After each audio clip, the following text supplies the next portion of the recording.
नमः समय साराय स्वानुभूत्या चकासिते चित्स्वभावाय भावाय सर्वभावान्तरक्षिते वन्दितु सर्वसिद्धे ध्रुवमचलमणोवमं गतिं पत्ते मोक्षामि समय पाहुरे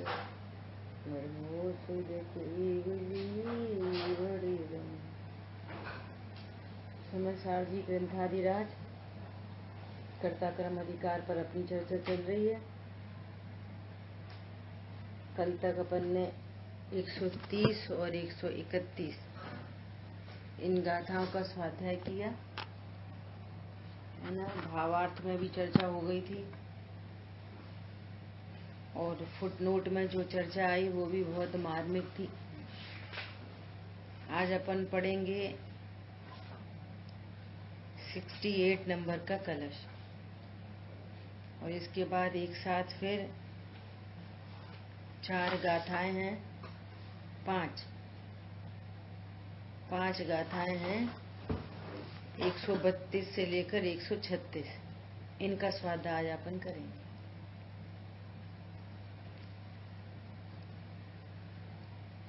अज्ञानमय भावानां ज्ञानी व्याप्य भूमिकां द्रव्यकर्म निमित्तानां भावानामेति हेतुताम्। नाम अज्ञानी।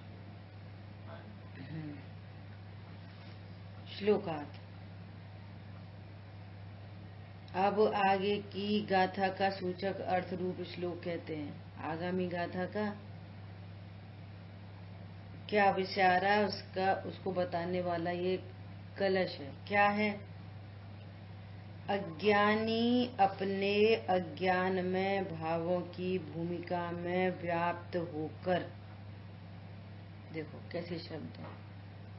अज्ञानी अपने अज्ञान में भावों की भूमिका में व्याप्त है, पर में व्याप्त नहीं है। व्यापक संबंध एक ही द्रव्य में होता है ना। तो कह रहे हैं अपने अज्ञान में भावों की भूमिका में व्याप्त होकर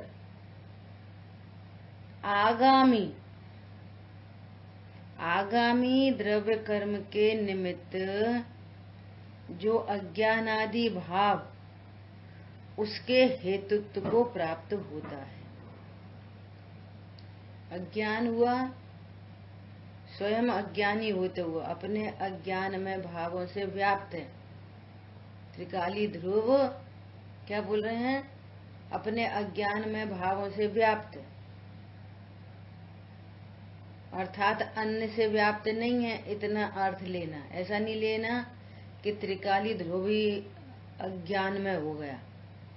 ध्रुव तो ध्रुव बना हुआ है और वहां अज्ञान में भाव उत्पन्न हो रहा है। अब अज्ञान में भाव से राग आदि उत्पन्न होते हैं, मोह उत्पन्न होता है, राग उत्पन्न होता है। अब ये राग क्या बन गया? द्रव्य कर्मों के परिणमन का हेतु बन गया। समझ आ गई बात? इसने द्रव्य कर्मों के लिए फेवरेबल कंडीशन प्रोवाइड कर दी, ऐसा समझो। निमित्त क्या होता है? Favourable condition. जो उपादान में तो कुछ करेगा नहीं, लेकिन फेवरेबल कंडीशन प्रोवाइड हो गई। तो अज्ञान रूप व्याप्त होते हुआ नवीन आगामी द्रव्य कर्म का बंध हो, ऐसे हेतु प्राप्त कर दिया। वो क्या है हेतु? कर्म का बंध किससे होता है ना? अज्ञान आदि भाव, राग आदि भाव। अब आगे गाथा में डिटेल में कहेंगे। अज्ञान आदि में अज्ञान मोह राग। हाँ, अब अज्ञान आदि भाव क्या?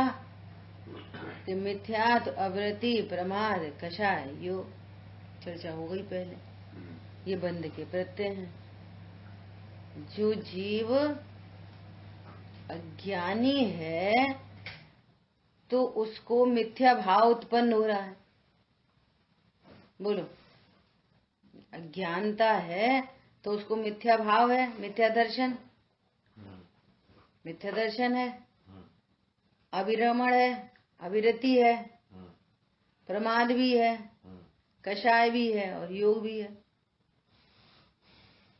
समझ आ रही बात?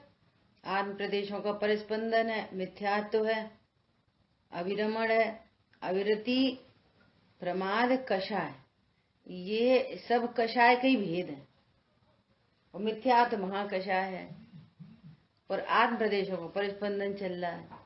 इन सब का हेतु कौन बन रहा है? अज्ञान। मूल में क्या चीज है? अज्ञान।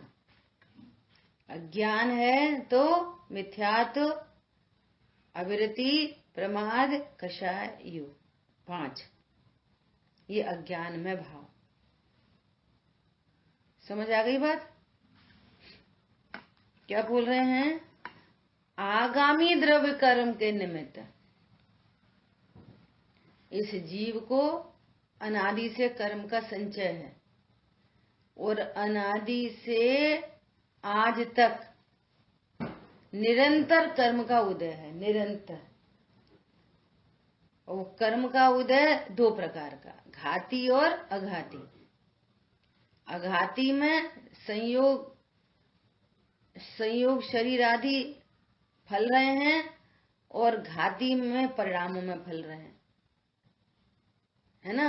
तो इधर जीव की उपादान योग्यता, अज्ञान, मोह, राग, द्वेष कहो और या फिर ये जो चर्चा चल रही है, एक ही बात है ना। और या फिर ये परिणाम कहो। अब ये जो परिणाम उत्पन्न हो रहे हैं, मोह उत्पन्न हो रहा है, तो मोह तो जीव का कोई त्रिकाल स्वभाव नहीं है। मोह कैसा भाव है? विकारी भाव है। अब विकारी भाव नैमित्तिक होता ही है, कर्म के साथ निमित्त नैमित्तिक संबंध है। पर समझ में आ रहा है? मिथ्यात्व का किससे संबंध है? त्रिकाली ध्रुव से संबंध है? नहीं। किससे संबंध है? निमित्त नैमित्तिक कर्म के साथ। प्रमाद का संबंध किससे है? निमित्त नैमित्तिक कर्म के साथ। त्रिकाली ध्रुव से नहीं। कषाय का कर्म के साथ निमित्त नैमित्तिक संबंध है, मेरे साथ बिल्कुल नहीं। योग का संबंध किससे है? कर्म के साथ, मेरे साथ बिल्कुल नहीं। पॉइंट समझ में आ रहा है? अब यहाँ इस गाथा में ये विशेष बात आ रही है, आगे जो गाथाएं हैं उसमें विशेष बात आ रही है। कह रहे हैं अज्ञान की, अज्ञान भावों से व्याप्त होकर आगामी द्रव्य कर्म को हेतु प्रदान करता है। कौन? अज्ञान। और सम्यक ज्ञान आगामी कर्म के बंध में हेतु नहीं बनता, उल्टा निर्जरा में हेतु बनता है। क्या कहा? कल पढ़ा था ना, क्रोध का भाव में प्रवृत्ता है, उसमें आत्मबुद्धि नहीं होती, नहीं होने से कर्म निर्जरा को प्राप्त हो जाता है। और कदाचित बंध हो, सविपाक निर्जरा हो, बंध हो तो ऐसा बंध नहीं होता जो अनंत संसार का हेतु बने। क्लियर है?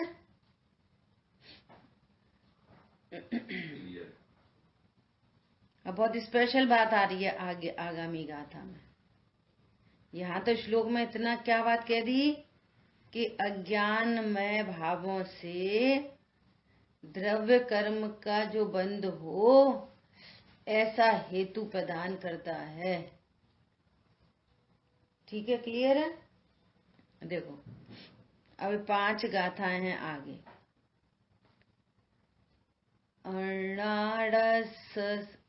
अर्णाडस उदो जा जीवाणम अतच उवलब्धि मिच्छत सदु उदो जीवस असदहाड़तम उदयो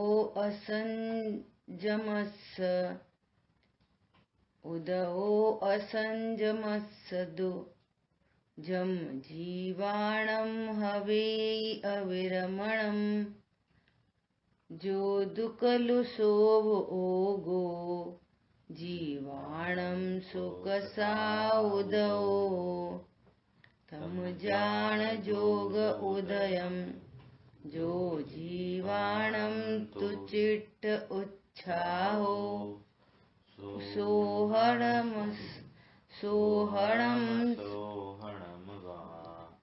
कायभ्यो विरधिभावो वा एदेषु हेदुभूदेषु कम्मय्यवगणागदं जन्तु परिणमदे अट्ठभिहं नानावर्णादिभावेहिम्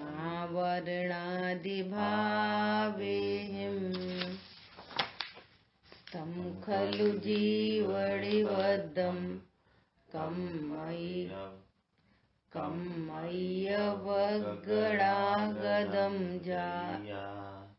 तय्यादुबोधिहेदु जीवो परिणामभावाणम्।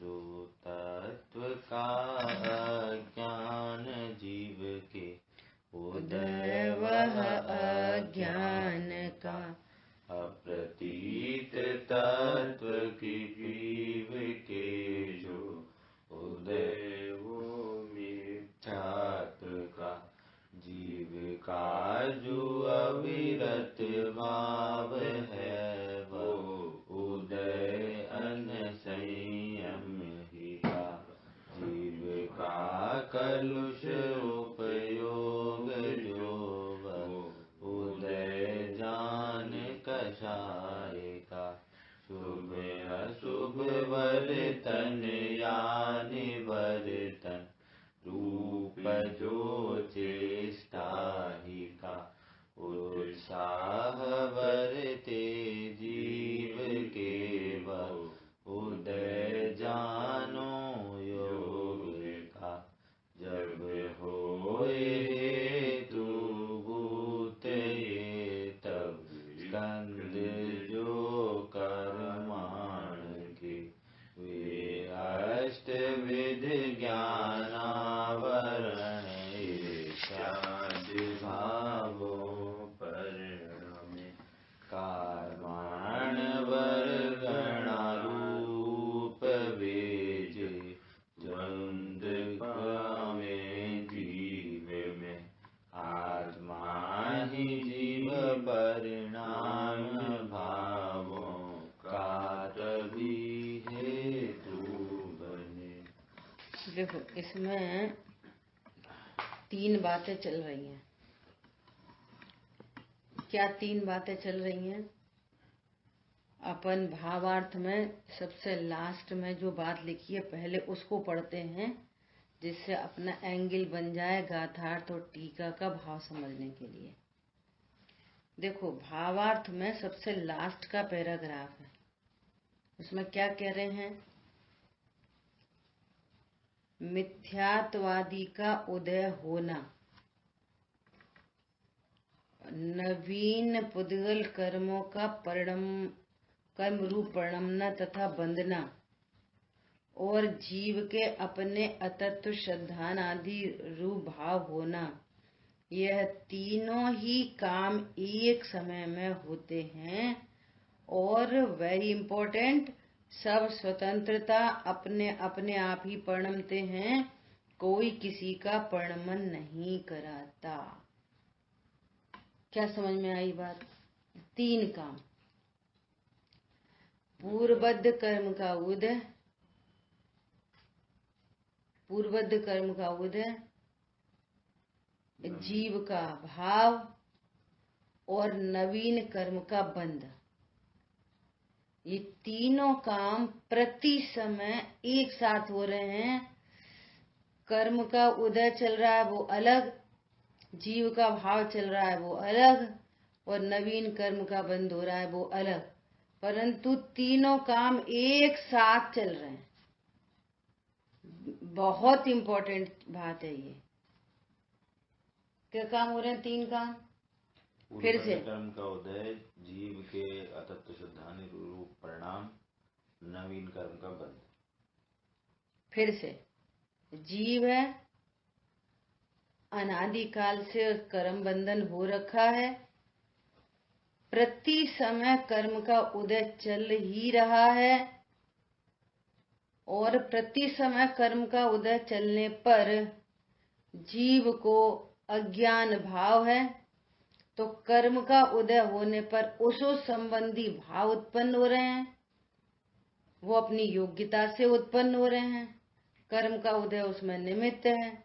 और ये जो अज्ञान रूप भाव हुए, क्या? अतत्व श्रद्धान, तत्व का सही ज्ञान नहीं, परद्रव्यों में सनिस की कल्पना, अविरति का भाव, स्वरूप की असावधानी, आत्मपदेशों का परिस्पंदन, ये सर्व अज्ञान में भाव जिनका निमित्त कर्म का उदय है, ऐसे भाव हो रहे हैं। और यहीं पर त्रिकाली ध्रुव भगवान आत्मा, और यहीं पर नवीन कर्मों का बंध।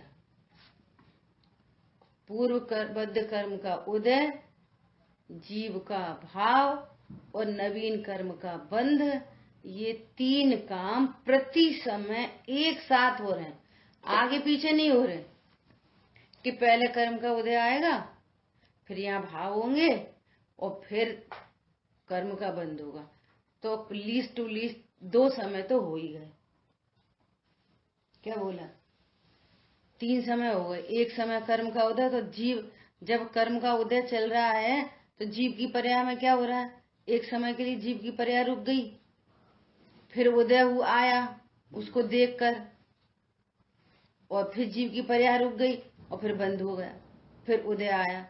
तो ऐसा ब्रेक ब्रेक करके काम नहीं हो रहा। हर समय कर्म का उदय, हर समय भाव और हर समय नवीन कर्म का बंध। इस बात को यहाँ पर समझा रहे हैं। समझ आ गई बात? एक साथ चल रहे हैं। और एक बात, दूसरी बात कि अघाती कर्म का संबंध तो परद्रव्य से है। क्या फल रहा है प्रति समय? क्या हो रहा है कि पूर्व में जो कर्म बंधे हुए हैं उनकी निर्जरा चल रही है ना, वे उदय में आ रहे हैं। तो वैसे संयोग आदि प्राप्त है, साता के अनुसार, असाता के अनुसार, है ना। और क्या बोलना चाहिए, आयु, नाम, गोत्र, ये सब अघाती कर्मों में कार्यक्रम चल रहा है। घाती कर्म में कैसा कार्यक्रम चल रहा है? सुना, ज्ञानावर्णी कर्म का अब अपन अलग अलग में देखेंगे, अलग अलग। ज्ञान, श्रद्धा, चारित्र, वीर, सारी पर्यायों में ज्ञानावर्णी कर्म का तीव्र उदय, तीव्रतम उदय। तो जब ज्ञानावर्णी कर्म का तीव्रतम उदय होगा तो जीव का भाव कैसा होगा? बहुत क्षयोपशम है। कहाँ पर हो? कितना क्षयोपशम होगा? बहुत हीन। तो जीव का भाव कैसा होगा? एकदम कम ज्ञान। और नवीन, इसका ये कम ज्ञान, ये जो भाव है, इसका निमित्त पाकर कैसा बंद होगा? तीव्र बंद ही होगा। समझ आ गई बात? ऐसा मिथ्यात्व में देखो, मिथ्यात्व में समझ में आएगी। दर्शन मोहिनी कर्म का तीव्र उदय, कैसा उदय है? तीव्र उदय। तो मिथ्यात्व की पर्याय कैसी होगी? बिल्कुल हीन मिथ्यात्व होगा, है? तीव्र मिथ्यात्व, कचूनी होती आत्मा फात्मा। ये समझना। अगर कोई ऐसा बोले, अरे क्या धर्म है, धर्म कुछ नहीं, कौन करे स्वाध्याय, तो समझ लेना इसको मोहिनी कर्म का तीव्र उदय। अपने को ही ऐसा हुआ, ऐसा बहुत लोग बोलते हैं हमें याद नहीं रहती, याद नहीं रहती, तो समझ लो ज्ञानावर्णी कर्म का तीव्र उदय चल रहा है। तो तुम्हें याद नहीं रहती, याद नहीं रहती, वैसा नवीन कर्म बनता है। तो ये कह रहे हैं 3 काम एक साथ चल रहे हैं। और कैसे चल रहे हैं? स्वतंत्र रूप से चल रहे हैं, कोई किसी का कर्ता नहीं है। ने घनिष्ठ निमित्त नैमित्तिक संबंध जरूर बन रहे हैं। दर्शन मोहिनी का तीव्र उदय, इधर जीव के परिणाम में तीव्र मिथ्या भाव, और जब तीव्र मिथ्या भाव है तो नवीन कर्म भी तीव्र बनेगा। अब देखना, तत्व ज्ञान के बल पर, इसी को अब दूसरे डायरेक्शन में देखो। तत्व ज्ञान के बल पर ज्ञान में पूरा वस्तु स्वरूप समझा जा रहा है, और ज्ञान में ऐसी अपने स्वभाव के प्रति हकार आ रही है, हाँ यहाँ मेरी सत्ता है, यहाँ अकेला देह नहीं है, अकेला मैं स्त्री पुरुष नहीं हूं, यहाँ मैं जीव हूं। जिस जीव को ऐसा भाव आया तो पूर्वबद्ध कर्म का उदय कैसा है? मंद है ना? या समझो इसी जीव के भाव का निमित्त पाकर वो जो कर्म आ रहे थे ना, वो अपकर्षण हो गए, अपकर्ष हो गया। तो मिथ्यात्व कर्म का उदय भी मंद, जीव का भाव भी मंद, और नवीन कर्म का बंध भी मंद।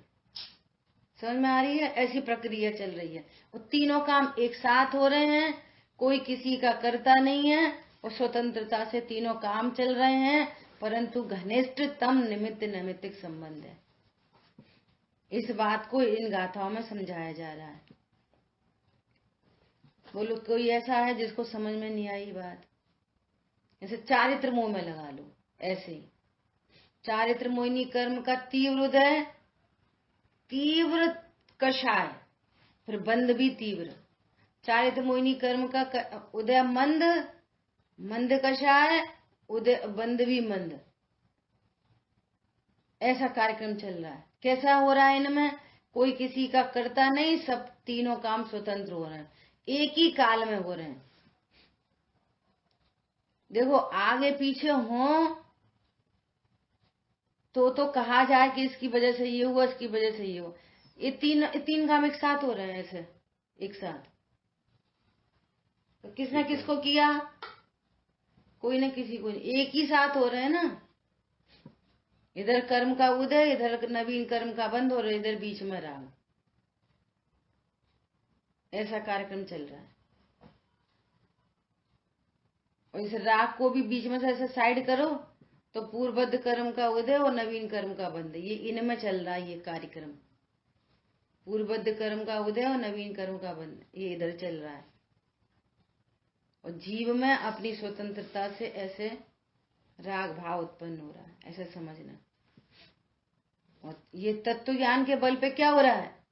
ये पूर्वबद्ध कर्म हीन हो रहा है, इधर परिणाम भी हीन है, बंध भी हीन है, और ऐसे हीनता होते होते ऐसी स्थिति आई, अब वापस तीन काम एक साथ होंगे। कैसे तीन काम एक साथ होंगे? दर्शन मोहिनी कर्म का कोई उदय नहीं, यहाँ कोई भाव भी नहीं, इधर नवीन कर्म का बंध भी नहीं, सम्यक दर्शन होगा। समझ आ गई बात? उधर भी तीनों काम एक साथ होंगे। ऐसा नहीं हो सकता कर्म का उदय चल रहा है, जीव को सम्यक दर्शन हो गया और नवीन कर्म बंधा नहीं। अरे जब सम्यक्त की भूमिका आएगी तो पूर्वबद्ध कर्म का कोई उदय भी नहीं होगा। उस काल में उदय हो और भाव नहीं हो, ऐसा नहीं होता। उदय भी नहीं और भाव भी नहीं, और नवीन कर्म का बंध भी नहीं। ये तीनों काम अगेन एक साथ होंगे। अरे ये समझ में बात? अरे बोलो। हाँ दीदी आ रही है ना? देखो अभी अपन गाथा पढ़ते हैं, फिर टीका पढ़ेंगे। जीवों के जो तत्व का अज्ञान, जीवों को तत्व का जो अज्ञान, वो अज्ञान क्या चीज है? वस्तु स्वरूप का अयथार्थ और विपरीत ज्ञान है। अज्ञान की परिभाषा क्या है? वस्तु स्वरूप का। वस्तु स्वरूप क्या चीज होती है? वस्तु स्वरूप का अयथार्थ विपरीत ज्ञान। ये वस्तु स्वरूप क्या है? 6 द्रव्यों का अयथार्थ विपरीत ज्ञान, 7 तत्वों का अयथार्थ विपरीत ज्ञान, और भगवान आत्मा त्रिकाली ध्रुव शुद्धात्मा का अयथार्थ और विपरीत ज्ञान। ये वस्तु स्वरूप का अर्थार्थ ज्ञान, यही क्रम है ना। और अपना प्रयोजन किससे सदेगा कि शुद्ध आत्मा से। तो शुद्ध आत्मा का अयर्थार्थ ज्ञान और विपरीत ज्ञान, ये कैसा होता है विपरीत ज्ञान? है अकर्ता और जान रहे कर्ता, है ज्ञाता और जान रहे कर्ता, है ज्ञाता और समझ रहे क्रोध का कर्ता, है जीव तत्व समझ रहे अजीव तत्व, है परिपूर्ण समझ रहे अधूरा। अब किससे पूरा होएगा? अधूरा जानते से ही पूरा किससे होगा? धन से, और नहीं तो सम्यक दर्शन से। स्वाध्याय करने लगे तो सम्यक दर्शन से। है तो वो मैं पूरा, और किससे पूरा होऊंगा? या तो धन से और या फिर सम्यक दर्शन से। बोलो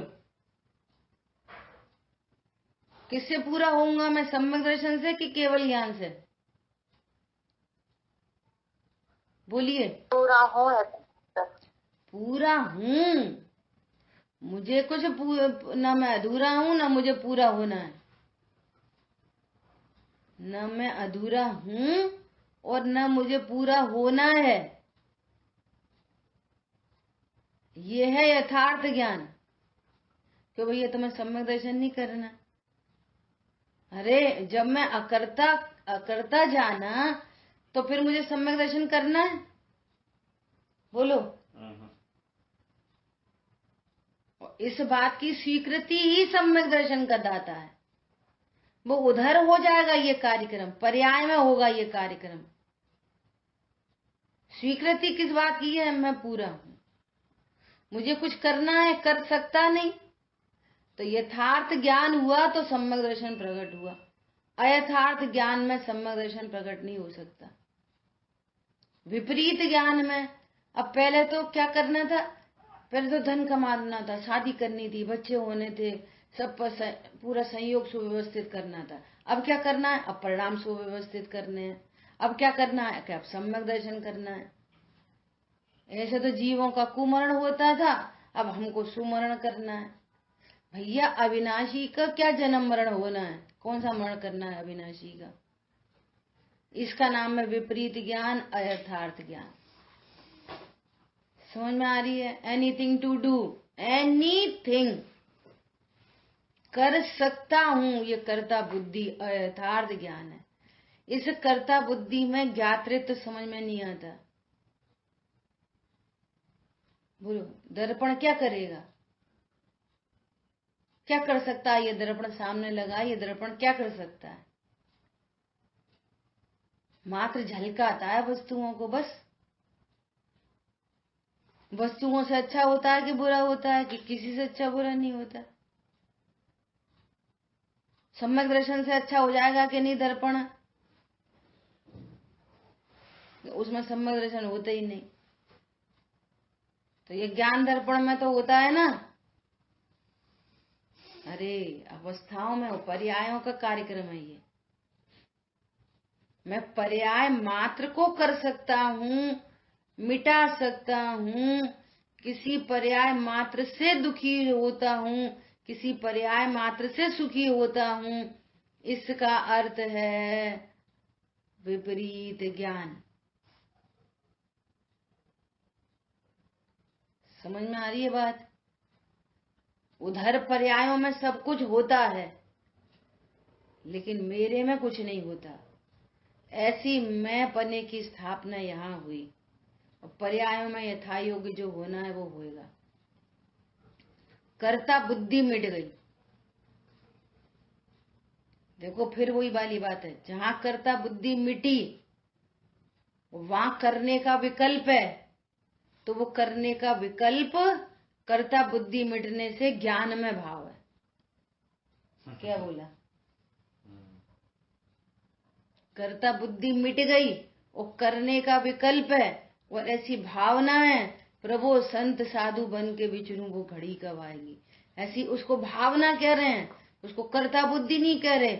और भावनाओं को क्या बोल रहे हैं? ज्ञान में भाव है, और स्वरूप जाने नहीं। और क्या बोले, त्रिकाली ध्रुव का निर्णय नहीं, त्रिकाली ध्रुव का विचार नहीं। सही बात है, अब तो सम्यक दर्शन हुए बस। तो कह रहे हैं तेरा अज्ञान भाव है, मिथ्या भाव है। हो मेरी ऐसी दशा जैसी तुम धारी है, ये भावना है। त्रिकाली ध्रुव अकर्ता है, परिपूर्ण है, पर्यायों से मेरे में कुछ नहीं होगा। केवल ज्ञान की पर्याय भी उत्पन्न हो तो भी मैं जैसा का तैसा हूं, जैसे पूर्व में था ऐसे ही निरंतर रहता हूं, मेरे में कुछ भी नहीं होता। ऐसे निर्णय पूर्वक ये भावना है, और ये भावना ज्ञान में भाव है, और तत्व का अता पता नहीं। अभी देखा देखी बोले, स्वाध्याय करके करके बोले, तो कह रहे हैं सब अज्ञान में भाव है। आ रही बात समझ में? और कुमरण सुमरण परिस्थितियों का नाम नहीं है।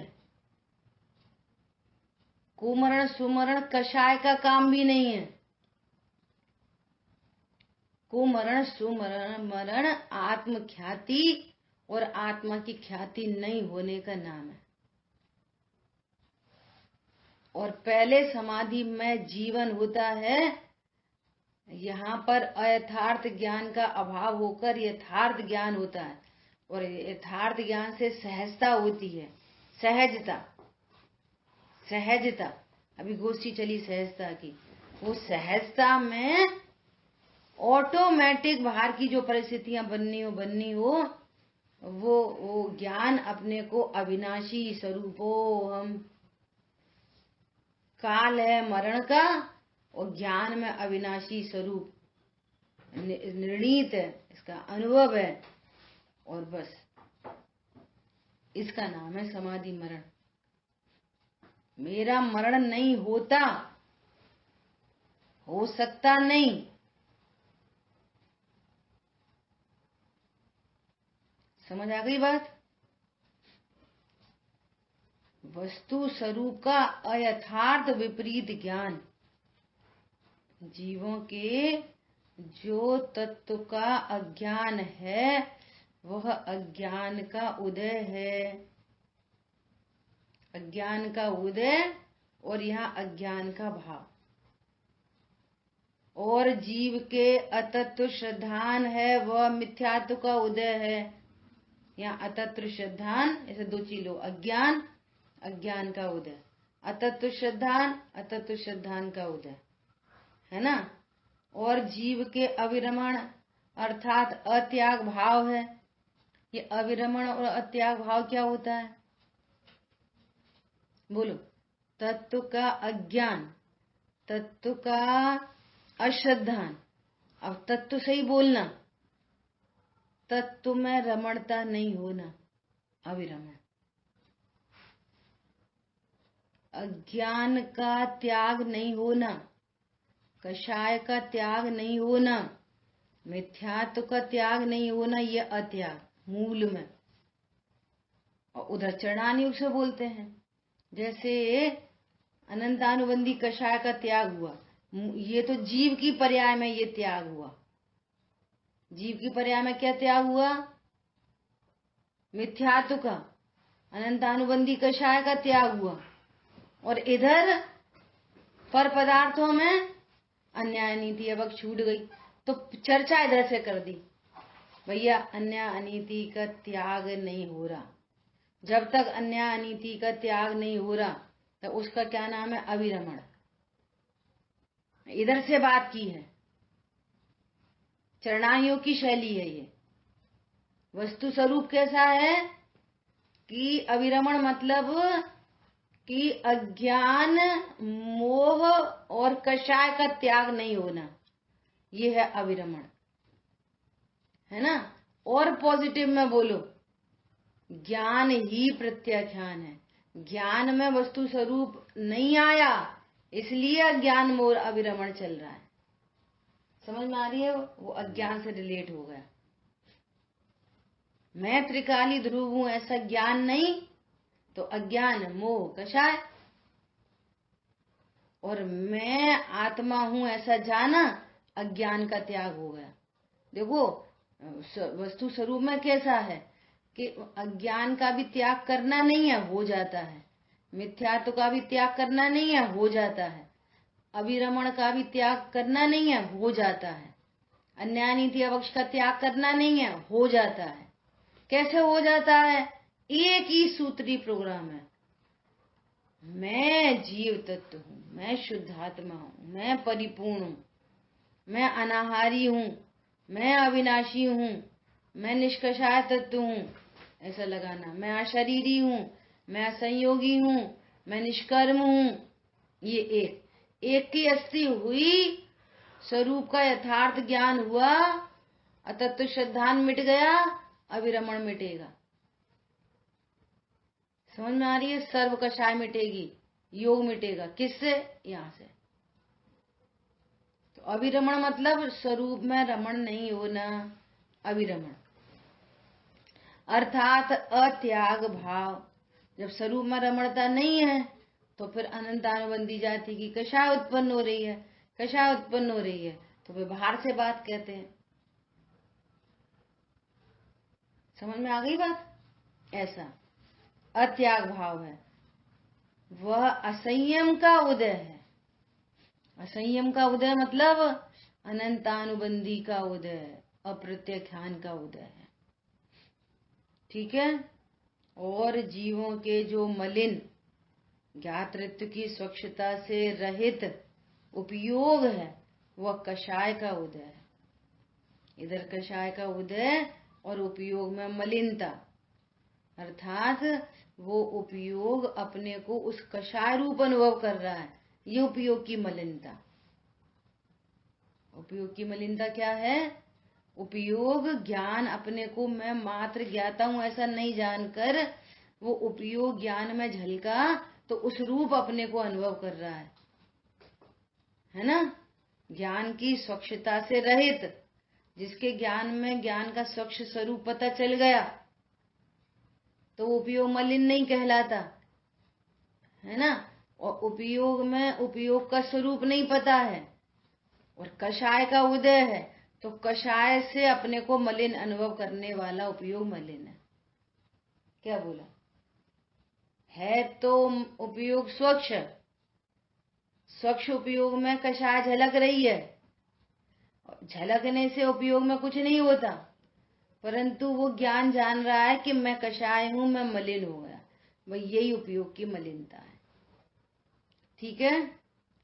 वह कषाय का उदय है तथा जीवों के जो शुभ या अशुभ प्रवृत्ति या निवृत्ति रूप मन वचन कायाश्रित चेष्टा का उत्साह है, उसे योग का उदय जानो।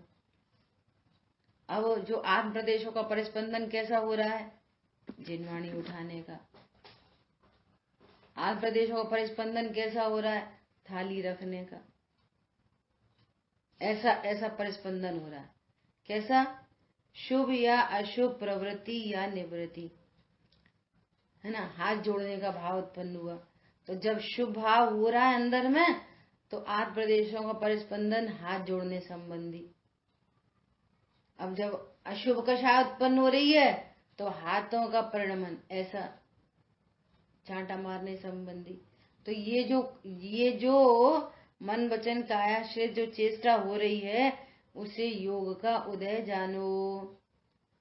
अब क्या कह रहे हैं? अब दो काम बता दिए, पूर्वबद्ध कर्म का उदय और जीव का भाव। दो बातें हो गई यहाँ पर, है ना? इस पूरे में जीव के परिणामों में अतत्व श्रद्धान है, उधर उस संबंधी उदय, ये निमित्त नैमित्तिक संबंध, है ना? ऐसे सबके बारे में बता दिया। अज्ञान, मिथ्यात्व, अविरति, प्रमाद, कषाय, योग, सबके बारे में यह बात कर दी। तो यहाँ सब दो चल रहे हैं, जीव का भाव कर्म का उदय, जीव का भाव कर्म का उदय, जीव का भाव कर्म का उदय। दो बातें पहले स्टेंजा में हो गई। अब क्या कह रहे हैं?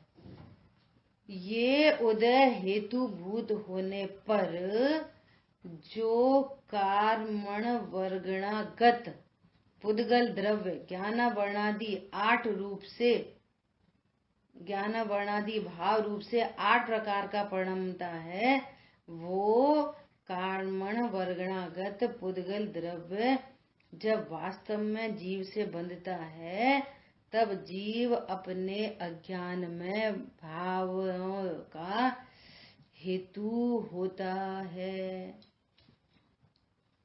ना। कर्म का उदय, जीव का भाव, नवीन कर्म का बंध, ये 3 काम यहाँ पर हो रहे हैं। इसकी बात यहाँ पर चल रही है। 3 काम एक साथ होते हैं। अभी क्या कह रहे हैं? उन भावों का निमित्त पाकर ज्ञान वर्णादि कर्म ये जीव को बंध जाते हैं। कर्म का उदय, और अभी जीव का भाव साइड करो। कर्म का उदय, पूर्वबद्ध कर्म का उदय, नवीन कर्म का बंध, है ना। इन दोनों की बात करके बोल रहे हैं, और जीव के वैसे वैसे परिणाम।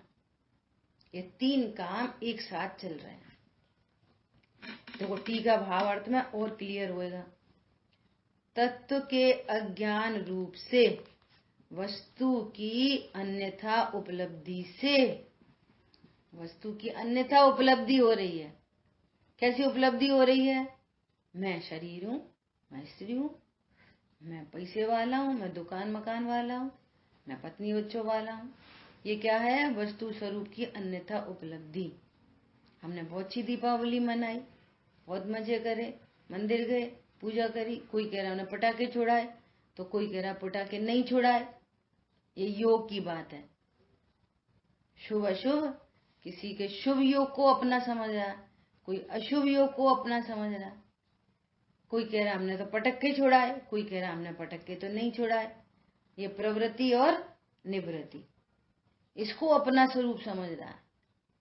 देखो, और क्या करा? हमने सुबह गोला चढ़ाया, हमने चीनी वीनी का नहीं चढ़ाया, और हमने वो भी नहीं चढ़ाया हरा नारियल भी, हमने सूखा गोला चढ़ाया, और उसको भी स्किन उतार के और एकदम प्रासुक शुद्ध करके हमने तो ऐसा चढ़ाया। ये क्या कह रहे हैं? वस्तु स्वरूप की अन्यथा उपलब्धि। ज्ञान में स्वाद रूप होता हुआ अज्ञान का उदय, ये अज्ञान का स्वाद चल रहा है।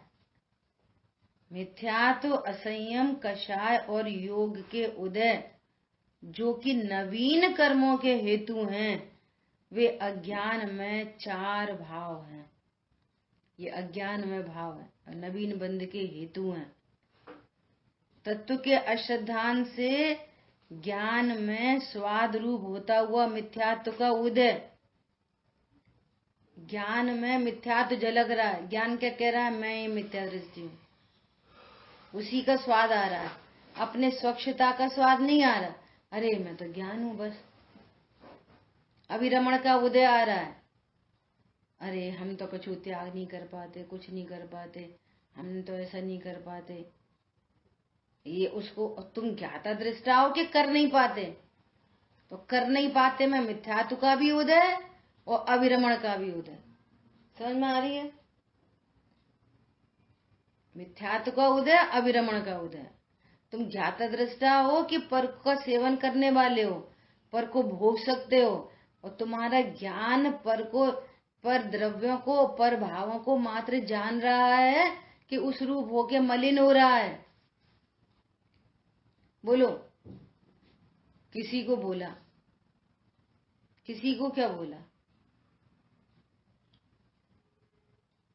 किसको बोला? पूर्वा भील को बोला। मुनिराज ने क्या बोला कि भाई तुम मांस का त्याग करो।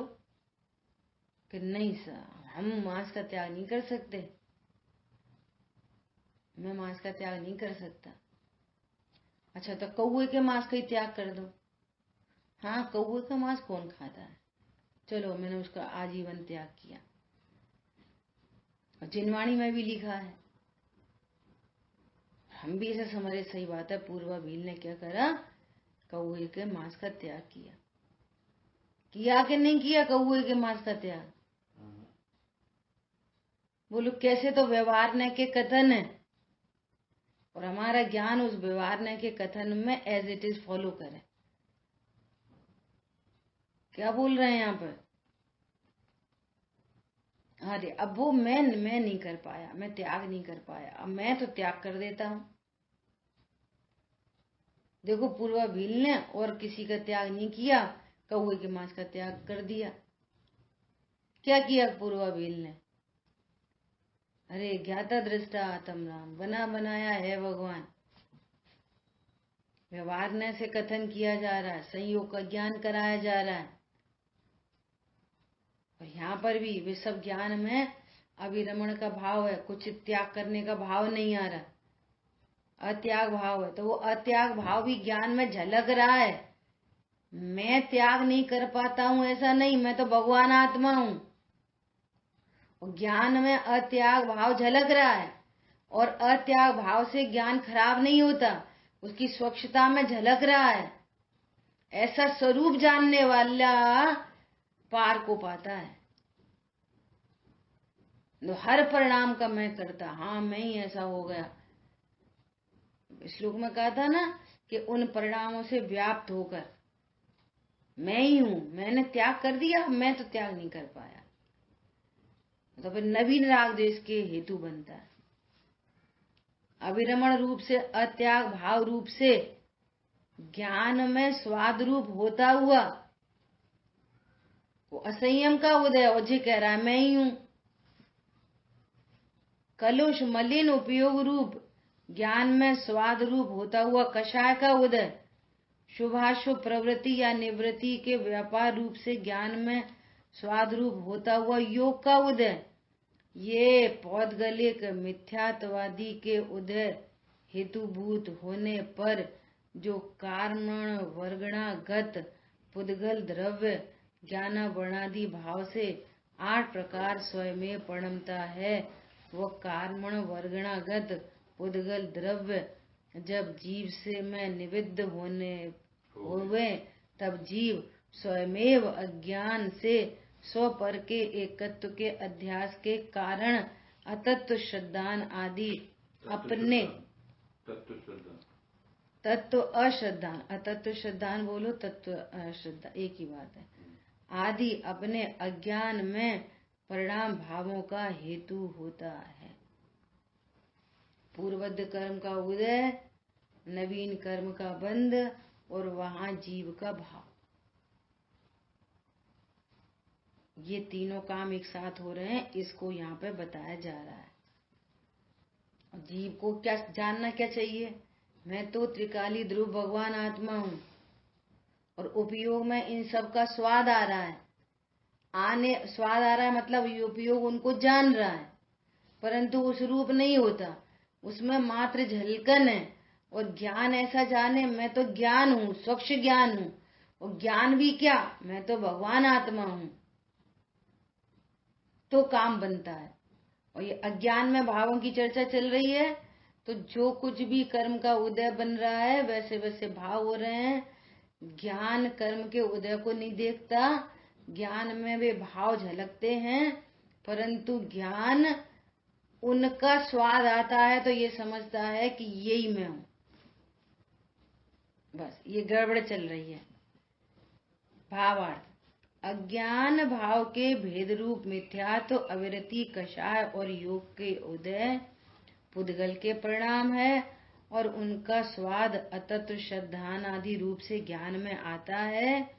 वे उदय निमित्त भूत होने पर कारण वर्गणा रूप नवीन पुद्गल स्वयमेव ज्ञान वर्णादि, देखो स्वयमेव अपनी उपादान से वो जीव का भाव निमित्त है, और ज्ञान वर्णादि कर्म अपने स्वयमेव उपादान से कर्म रूप परिणमन करते हैं। इसी प्रकार कर्म का उदय होता है और जीव को वे निमित्त पड़ते हैं, और जीव स्वयमेव अपने भाव रूप परिणमन करता है। कर्म का उदय उसमें निमित्त होता है ऐसा, और जीव के साथ बनते हैं। उस समय जीव भी स्वयमेव अपने अज्ञान भाव से अतत्व श्रद्धानादि रूप भाव रूप परिणमता है। इस प्रकार अपने अज्ञान में भावों का कारण स्वयं ही होता है। निमित्त नैमित्तिक संबंध का ज्ञान करा रहे हैं, 3 काम एक साथ हो रहे हैं ऐसा बता रहे हैं, है ना। और क्या कह रहे हैं कि तीनों काम एक ही समय में होते हैं, स्वतंत्रता से होते हैं और सब अपने अपने परिणाम के कर्ता हैं, कोई किसी का कर्ता नहीं। घनिष्ठ निमित्त नैमित्तिक संबंध अवश्य होता है। अब ये सारी बात कर्म की साइड से की। अब ऐसी की ऐसी जीव के साथ की तरफ से बात करेंगे, सेम टू सेम आगे गाथा आएगी। ठीक है। अब यह प्रतिपादन करते हैं कि पुद्गल द्रव्य का परिणाम जीव से भिन्न है। पुद्गल द्रव्य का परिणाम जीव से भिन्न है और फिर बताएंगे कि जीव का परिणाम पुद्गल से भिन्न है। जो कितने तरह से बार बार आचार्य भगवान दो द्रव्यों की भिन्नता और दो तत्वों की भिन्नता बराबर कंटिन्यूअस एक ही बात चली आ रही है शुरू से लेके अभी तक। दो द्रव्यों की भिन्नता और दो तत्वों की भिन्नता, बस। और जब ये भिन्नता भाषित हुई तो त्रिकाली ध्रुव भगवान आत्मा का निर्णय अनुभव हुए बिना रहेगा नहीं। दो द्रव्य का निर्णय हुआ भिन्नता और दो तत्वों का, तो फिर मैं कौन बचा? मैं भगवान आत्मा। बस यही मैं हूँ, इतना ही हूँ, परिपूर्ण हूँ, अधूरा नहीं हूँ, मुझे कुछ करना नहीं है, किसी से लेना नहीं है, देना नहीं है। ऐसा किसी से कुछ नहीं लेना, किसी को कुछ नहीं देना। अहो परिपूर्ण आनंदमय ध्रुव जीवन हमारा है। नहीं जन्मू नहीं मरता, नहीं घटता नहीं बढ़ता। अहो अगुरु लघु ध्रुव जीवन हमारा है। अगुरु लघु रूप ध्रुव जीवन, न घटता हूँ न बढ़ता हूँ, न जन्मता हूँ न मरता हूँ, न किसी को कुछ लेना है न देना है। ऐसा परिपूर्ण जीवन हमारा है। परिपूर्ण स्वरूप हो हम, अविनाशी स्वरूप हो हम, ये मेरा स्वरूप है। इस स्वरूप को जानते हैं, जीव में ये भाव उत्पन्न हुआ, आगम के अनुरूप सच्चा ज्ञान हुआ, पूर्वबद्ध कर्म में वो उनमें हीनादिक हुए, मंदोदय भाव मंद और नवीन कर्म का बंद भी मंद। और ऐसी स्थिति बनते बनते